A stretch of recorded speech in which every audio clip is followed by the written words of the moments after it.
साइडबाट झारीबाट केही आउला जस्तो लाग्ने हिँड्न त साइकलहरू हिँड्ने रहेछन् होइन यहाँ थाहा भयो मान्छेहरू त आउँदैछन् साइकलहरू हिँडेको दाम छ मर्निङ वाक चाहिँ मान्छेहरू आउँदैनन् होला एक त बर्खाको समय छ बर्खा भइरहेछ त्यही माथि यस्तो झारी छ होइन ए रहेछ नि त मान्छेहरू हेर्नु यस्तो ठाउँमा मान्छेहरू हिँड्दैछ नि त म गोर्खाली वीर गोर्खाली हो नि किन डराएको म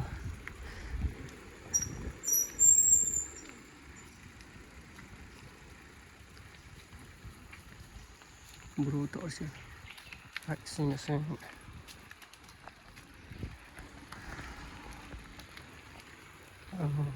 धान यस्तो ल भइसकेछ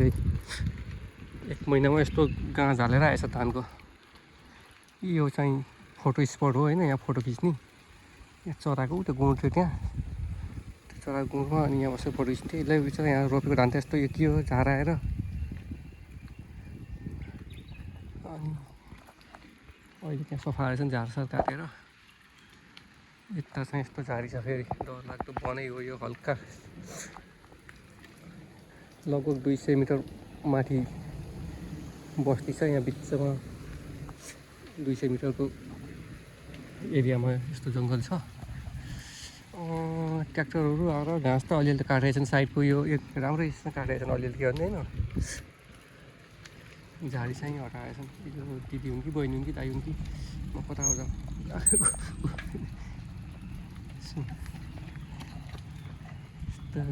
कस्तो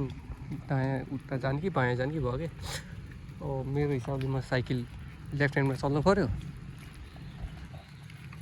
उनी चाहिँ दाहिने साइडबाट कुदाएन फेरि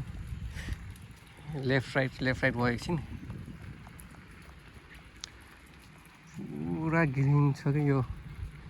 धान है अब यो भयो सिसीगासु सुरु भयो होइन आज सिसीगासुको 5 भनेको जुलाईको 5 सेप्टेम्बरको बिचतिर अथवा त्यो बेलामा धान यो पाकिसकेको हुन्छ काट्न सुरु गरिसकेको हुन्छन् यहाँको धान चाहिँ खाएको छैन मैले ल्याएको चामल किनभने निगाटाको त खाएको थियो मिठो थियो निगाटाको यस्तो चिसो एकै मिठो यहाँ छैन भन्ने सुनेको थिएँ मैले बिचरा के भएको कोही ठाउँमा त्यस्तो झारले घाँसै के धानै बिगारिदिएछ त कोही ठाउँमा त राम्रो भएको छ कोही ठाउँमा बिगारिदिएको छ चरा नि अहिले त बच्चा कोरल्न बसे र निकाल्ने बेला हुन लाग्यो अब त्यही भएर निकै आवाज आइरहेछ असार अब त बच्चा निकाल्ने बेला भयो त है चराहरूले कोरलेर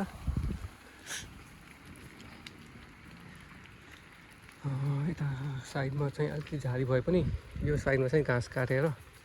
सफा बनाएका रहेछन् बकुल्लाहरू आए शिकार गर्न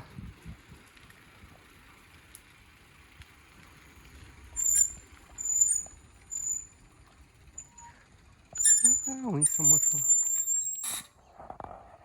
यो बकुल्ला त्यहाँ हुँसम्म खेत है त्यो बारीमा आउने सानो मिनी भ्यानहरू गाडीहरू आउँछन् अनि साइकलहरू भयो हिँड्ने मान्छेहरू भए म यता यसो खोलातिर हेर्छु है त मेरो यो फिसिङ एरियातिर कस्तो छ बिचरा लिएर यहाँ त धानै पलाइन्छ यस्तो अनि गाह्रो छैन त किसानलाई नि यत्रो रोपेर खोरेर धानै पलाएको छैन यही साइडमा यस्तो राम्रो भएको छ पछि चाहिँ अहिले त्यो जातो छ भोलि पछि त्यो निकाल्छन् त्यो चार होइन गाह्रो छ हौ किसानहरूलाई गएकोलाई नि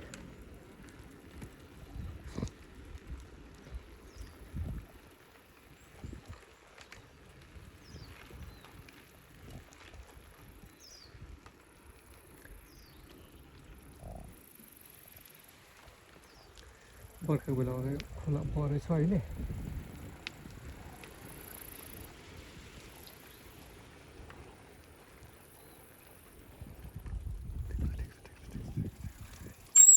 झारी त छ जति घाँस काट्यो नि झारी चाहिँ छ होइन खोला धमिलो भएछ म जाने यता हो खास माछा मार्न यहाँ माथि होइन घाँस काट्यो पनि अझै झारी रहेछ काट्नु बाँकी रहेछ त्यता गइएन आज किनभने अलि पहिला 1 महिना पहिला आउँदा त्यहाँ सर्प देखेको थिएँ मैले त्यो डर लाग्यो मलाई सर्प भनेपछि फेरि डर लाग्छ यता कछुवाहरू खेलिरहेको हुन्थे माछाहरू खेलिरहेको हुन्थ्यो अहिले देखिएको छैन अब म यसरी निस्केर स्काइरोतिर जानुपर्छ होइन स्टेसनतिर यता चाहिँ भर्खरै काटेको छ घाँस है यतिको क्लियर छ यतिको ठाउँ भएर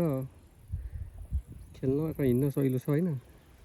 यहाँ चाहिँ काटेको अलिक टाइम भएछ कि अब पहिलाएर काटेछ क्या त्यहाँ पलाइसकेको छ घाँस र मान्छेहरू यता हिँडेको पनि देखिँदैन म अलिकति माथिबाट छिर्ने प्रयास गर्छु स्टेसनतिर जाने कपाल काटेर आउँ कि भन्ने विचार गरिरहेको छु मैले आज यो बाटो हिँडेको छैन यो बाटो हिँडेको छैन मैले त्यही भएर अब यसरी जाऊँ किन यो बाटो जाउँ होला म ओहो कहाँको यो माटो आएर जम्मा भएछ फेरि यहाँ पिचबाट यस्तो यस्तो नि चिप्लिनु अलिक क्लियर गर केटा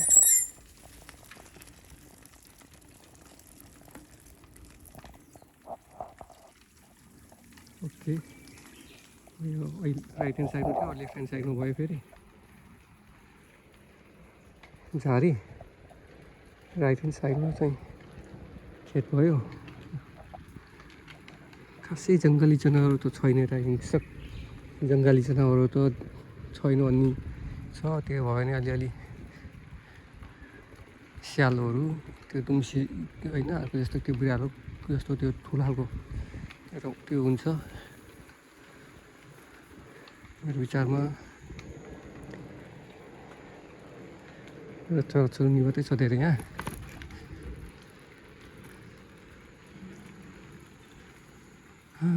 एक महिनामा खेत चाहिँ हरियो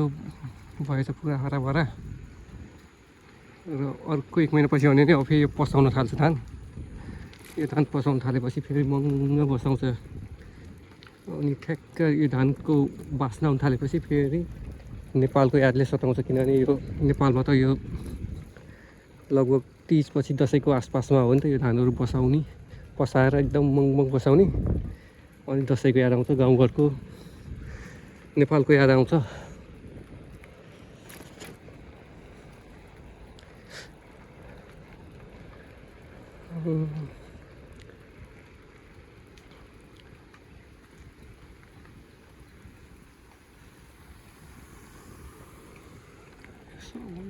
बारी आफ्नो बारीमा छ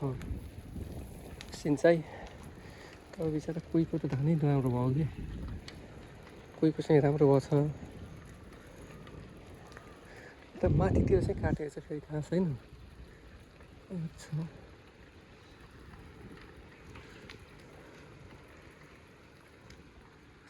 यो बाटो भयो बिचमा खेत छ उता खोला भयो अनि फेरि पारि पनि बाटो छ त्यहाँ दुईतिर बाटो बिचमा खेत र खोला यो के हो यो ढिकुर यो वन कुखुरा यार लिएर यो वन कुखुराको बच्चा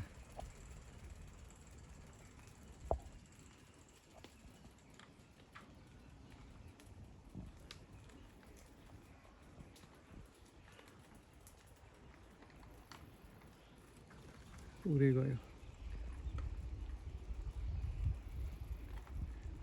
यो एरियामा वन कुखुराहरू धेरै छ